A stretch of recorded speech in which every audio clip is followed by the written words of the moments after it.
I witnessed the Israeli Defense Forces shooting at the crowds of Palestinians. میں نے اسرائیلی defence forces یعنی IDF کو فلسطینیوں کے ہجوم پر گولیاں چلاتے دیکھا ہے۔ میں نے IDF کو مرکاوا ٹینک سے لوگوں پر مین گن ٹینک راؤنڈ فائر کرتے دیکھا ہے، جس سے فلسطینی شہریوں کی ایک گاڑی تباہ ہو گئی جو محض اس جگہ سے دور جا رہے تھے۔ میں نے موراغ کوریڈور اور کوسٹل روڈ کے چوراہے پر آرٹلری راؤنڈز گرتے دیکھے۔ میں نے موٹار کے گولے فلسطینیوں کے ہجوم پر فائر ہوتے دیکھے۔ یہ اسی لیے کیا گیا تاکہ انہیں جنوب میں موراغ کوریڈور پر قابو میں رکھا جا سکے۔ میری پروفیشنل رائے میں جس طرح یہ سائٹس قائم کی گئیں وہ غیر پیشہ ورانہ تھا۔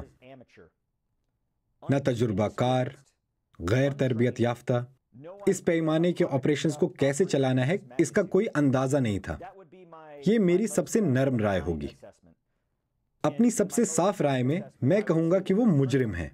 اپنے پورے کریئر میں نے کبھی بھی کسی نہتی، بھوکی آبادی کے خلاف اس سطح کی بربریت اور اندھا دھن اور غیر ضروری طاقت کا استعمال نہیں دیکھا۔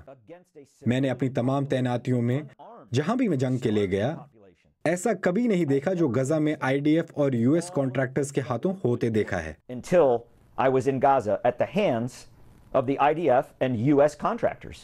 غزہ ہیومینیٹیرین فاؤنڈیشن نے اینتھنی ایگلر کے الزامات کو مکمل طور پر جھوٹا قرار دیا ہے اور کہا ہے کہ وہ ایک ناراض ٹھیکیدار تھے جنہیں بد انتظامی کی وجہ سے نوکری سے برخاست کیا گیا تھا، لیکن اینتھنی ایگلر ان الزامات کی تردید کرتے ہیں۔ IDF نے کہا ہے کہ اس نے سیکھنے کے ایک پروسیس کے ذریعے فوج اور مقامی آبادی کے درمیان تناؤ کو کم کرنے کی کوشش کی ہے۔ IDF نے حال ہی میں باڑ لگانے، سائن بورڈ لگانے، اضافی راستے کھولنے اور دیگر اقدامات کے ذریعے علاقے کو منظم کرنے کے لیے کام کیا ہے۔ ایسے واقعات میں جن میں امدادی تقسیم کے مراکز پر آنے والے شہریوں کو نقصان پہنچنے کی اطلاع ملی تھی، مکمل تحقیقات کی گئیں اور ان سے جو سبق سیکھے گئے ان کے بعد فیلڈ میں موجود افواج کو ہدایات جاری کی گئیں۔